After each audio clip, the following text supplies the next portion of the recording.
Les résultats de Parcoursup sont tombés cette semaine et on croirait que tout le monde est sur liste d'attente. Vous savez qui d'autre a été refusé cette fois? Le diable.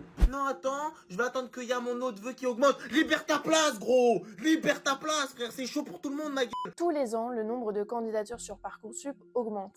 Il y a 10 000 candidats de plus cette année par rapport à 2025 et 14 millions de vœux formulés en tout, soit une hausse de plus de 1 million. Face aux témoignages de détresse des candidats, le ministre de l'Enseignement supérieur a réagi en affirmant que les élèves ne jouent pas leur vie. Mais avec le recul de l'âge de départ à la retraite, prendre le temps de se réorienter ou de reprendre des études plus tard, c'est aussi prendre le risque de devoir travailler encore plus longtemps. Le problème que révèle Parcoursup, c'est avant tout un manque de temps et de moyens pour classer les dossiers. Le chercheur Alban Midi, qui a consacré une thèse à la plateforme, propose notamment que des représentants d'étudiants de chaque filière participent aux délibérations afin de garantir leur transparence. Le fait que les critères de sélection ne soient pas connus des candidats crée de l'angoisse.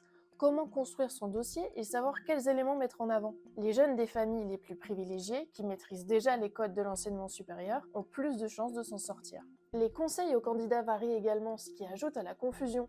Faut-il libérer sa place dans le cas où l'on est admis dans la filière que l'on souhaite, pour donner une chance aux élèves sur liste d'attente, ou bien maintenir ses vœux? C'est par exemple ce que préconisait une conseillère d'orientation sur France Info, sauf que cette stratégie semble vouée à garder le système embouché. Toujours d'après Alban Midi, le système d'admission en études supérieures ne répond plus aux mêmes logiques. Avant Parcoursup et APB, admission post-bac, les jeunes formulaient un vœu et c'était à la collectivité nationale, donc aux facs, de leur permettre d'y accéder. Aujourd'hui, il n'y a plus assez de place dans l'enseignement public, le tri vient donc directement des formations et tout le monde n'est pas assuré de faire ce qu'il souhaite. Histoire d'en rajouter une couche, le budget des universités va encore baisser de 35 millions d'euros pour compenser le coût de la guerre en Iran.